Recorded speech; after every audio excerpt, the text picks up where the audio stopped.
मुझे याद है जितेंद्र भाई, आज से तकरीबन 10-12 साल पहले छोटा सा हुआ करता था मैं। मेरे शहर में मुशायरा होता था बहुत बड़ा। मेरे अब्बू मेरी उंगली पकड़ के मुझे ले जाते थे और कहते थे कि चलो तुम्हें डॉक्टर राहत इंदौरी साहब को सुनवा लाऊं। ये मेरी खुशनसीबी है कि आज उनके साथ बैठ करके पढ़ने का मौका मिलता है। और आज आप सबके सामने मैं अल्लाह से दुआ करता हूं कि आने वाले 15-20 साल बाद मैं भी अपने बच्चे की उंगली पकड़ के कहूं कि चलो तुम्हें डॉक्टर राहत इंदौरी को सुनवा लाता हूं। अल्लाह करे हम बच्चों के हिस्से की भी उम्र उन्हें लग जाए। बहुत कमाल का उन्होंने पढ़ा और आप सबने बड़ी मोहब्बतों से सुना। मैं आज जिस काम के लिए बैठाया गया था आपको रोक के रखने के लिए, वो काम हो चुका है। मैं कोशिश करूंगा कि 10-15-20 मिनट में भी आपसे रूबरू रह सकूं। 4 मिसरों से अपनी शुरुआत करता हूं। बहुत कुछ मेरे जैसा, मेरी नज़मों का चरबा, मेरी धुनें आप सब कुछ सुन चुके हैं। मैं सोच रहा था कि काम पूरा हो चुका है, लेकिन फिर भी कोशिश करता हूं नदीम भाई की कुछ। अच्छा, नदीम साहब गुजर गए, चलिए। था शहंशाह को गुरूर बहुत, इधर से लेकर के उधर तक, वहां तक कोशिश करता हूं आप सबको वहां तक पहुंचाने की जिसके लिए या तो बहुत बदनाम हूं या बहुत मशहूर हूं। कोशिश करता हूं थोड़ा सा साथ देंगे तो इंशाल्लाह आखिरी लम्हा है मुशायरे का, शायद थोड़ा सा जिंदगी और थोड़ा सा जोश पैदा कर सकूं आप में। था शहंशाह को गुरूर बहुत, रब ने उसका गुरूर तोड़ दिया। रब ने उसका गुरूर तोड़ दिया। छाती थी 56 इंच की उसकी। कमजोर ना पड़े आप पीछे तक, अगला मिसरा सच्चा लगे तो एक हाथ को कसम। था शहंशाह को गुरूर बहुत, रब ने उसका गुरूर तोड़ दिया। छाती थी 56 इंच की उसकी, उसको भी लालू ने सिकोड़ दिया। उसको भी लालू ने सिकोड़ दिया। रब ने उसका गुरूर तोड़ दिया। बहुत शुक्रिया। तभी चाय आई थी और राहत साहब ने बहुत मौके का एक जुमला कह दिया कि चाय वालों पे कुछ ना बोला जाए, कब कौन कहां पहुंच जाए कोई भरोसा नहीं। चाय का जिक्र हुआ तो मुझे 4 मिसरे याद आ गए साहब। यहाँ बहुत सारे उत्तर भारतीय बैठे हुए हैं, उत्तर प्रदेश, बिहार और उसके इर्द गिर्द के लोग बैठे हैं। आप सारे लोगों को बिहार जीतने की मुबारकबाद देता हूं। मुबारकबाद इसलिए भी देता हूं साहब कि अगर आप बिहार ना जीते होते तो वो जो दिवाली थी वो पटाखों से नहीं, आपकी झोपड़ियों से मनती। ये भी सच बात है, आपको इस बात को समझना पड़ेगा। मैं 4 मिसरे पढ़ता हूं कि दूध ने चाय को हरा डाला। पहुंचिएगा ना, मैं पहुंचाना चाह रहा हूं।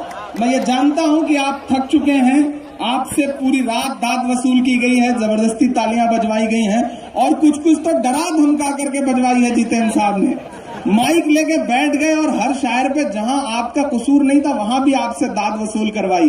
मैं तो सोच रहा था कि मैं माइक पे आऊंगा तो जितेंद्र भाई से कहूंगा कि जितेंद्र भाई, मुशायरा सजाने की, मुशायरे को बेहतर बनाने की जिम्मेदारी सिर्फ सामाइन की नहीं है, शायर की भी होती है। दोनों से मामला बराबर बराबर चलता है। लेकिन आपकी मोहब्बत में लोगों ने वहां भी ताली बजाई जहां नहीं भी बजा सकते थे बेचारे। तो मैं चाह रहा हूं कि वो जो जोश थोड़ा खत्म सा हो गया है वो मेरे हिस्से के लिए बचा हो तो मेरा साथ दीजिएगा। कि दूध ने चाय को हरा डाला, सच ने अन्याय को हरा डाला। कर दिया ये बिहार ने साबित। अब यहां से वहां तक एक एक हाथ हवा में उठेगा। अब तक की सबसे बड़ी दाद मांगता हूं कि कर दिया ये बिहार ने साबित। भैंस ने गाय को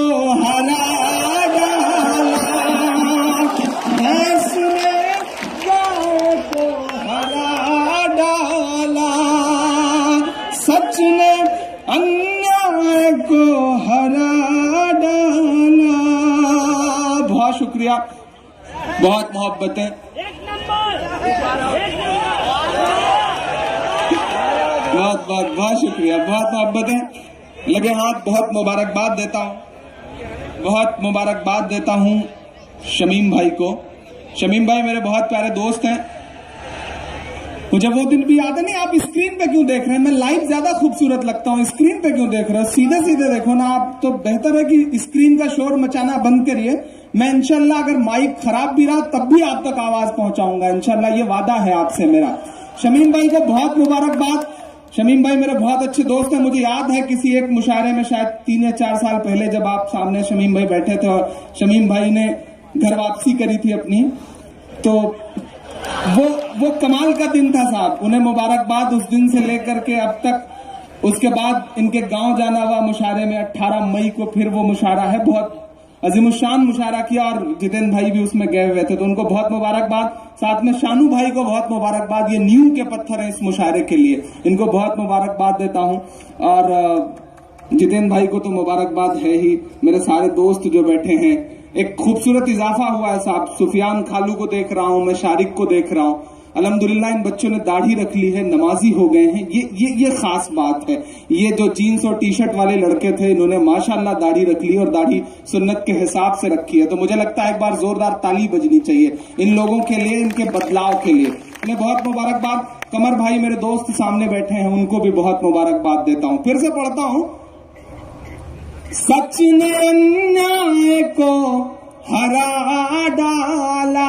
56 इंच। जितेंद्र भाई वो तो 56 का आंकड़ा था, अब जाके पूरा हुआ। 53 बिहार में, 3 दिल्ली में, अब जाके 56 पूरा हुआ है। सच ने अन्याय को हरा डाला, कर दिया ये बिहार ने साबित। भैंस ने गाय को हरा डाला, भैंस ने गाय को हरा डाला। 4 मिसरे और पढ़ता हूं। हमारे देश में एक बाबा है, दुनिया की हर मर्ज का इलाज है बंदे के पास, फैक्ट्री खोल रखी है। दुनिया के हर बीमारी का इलाज करने वाला वो तथाकथित बाबा आज तक अपनी फड़कती हुई आंखों का इलाज नहीं कर सका साहब। वो मुसलसल फड़कती रहती है। योग दिवस मनवाया उस शख्स ने, योग दिवस मनाया गया साहब। देश का प्रधानमंत्री राजपथ पर लेट गया चीन की चटाइयों पर। वो योग इसलिए मनवाया गया जितेंद्र भाई क्योंकि चीन की चटाइयां बिकवानी थी। मैं सीधे सीधे बहुत सलीके से बड़ी जिम्मेदारी से यह बात कह रहा हूं कि सिर्फ चीन की चटाइयों को बिकवाने के लिए योग करवाया गया, योग दिवस मनाया गया। और वो बाबा पिछले दिनों उसने कहा कि शाहरुख खान ने इंटॉलरेंस पे बयान दिया है, तो शाहरुख खान को पद्मश्री मिलने के बाद जितना भी दौलत कमाई है सब का सब वापस करें। तो मुझे लगा कि मैं बाबा से कहूं कि काणे बाबा, शाहरुख खान पैसा वापस करे ना करे, तुम जो रामलीला मैदान से सलवार सूट पहन के भागे थे वो तो कम से कम उस औरत को वापस कर दो जिसका पहन के भागे थे। अब तक नहीं वापस किया बंदे ने, दूसरों से पैसे वापस करवा रहा है। तब मैं 4 मिसरे पढ़ता हूं कि चढ़ते सूरज को नमस्कार न कर। सब ईमान वाले लोग बैठे हैं, मेरे मिसरे सच्चे हो तो अब आपके ईमान को पुकारता हूं कि चढ़ते सूरज को नमस्कार न कर, उसकी तस्वीर पढ़ के देख कभी, उसकी तस्वीर पढ़ के देख कभी, योग का नाम भूल जाएगा। अब लगे कि ईमान बोल रहा है तो एक हाथ को कसम है फिर से कि योग का नाम भूल जाए। क्या प्रधानमंत्री जी ने नवाज शरीफ को फोन करके बोला कि ये क्या करवा रहे हो तुम? तो कुछ ना कुछ तो डील हुई है नवाज शरीफ और प्रधानमंत्री जी के बीच में। सारा देश आज प्रधानमंत्री से जानना चाह रहा है कि दोनों के बीच में क्या डील हुई है।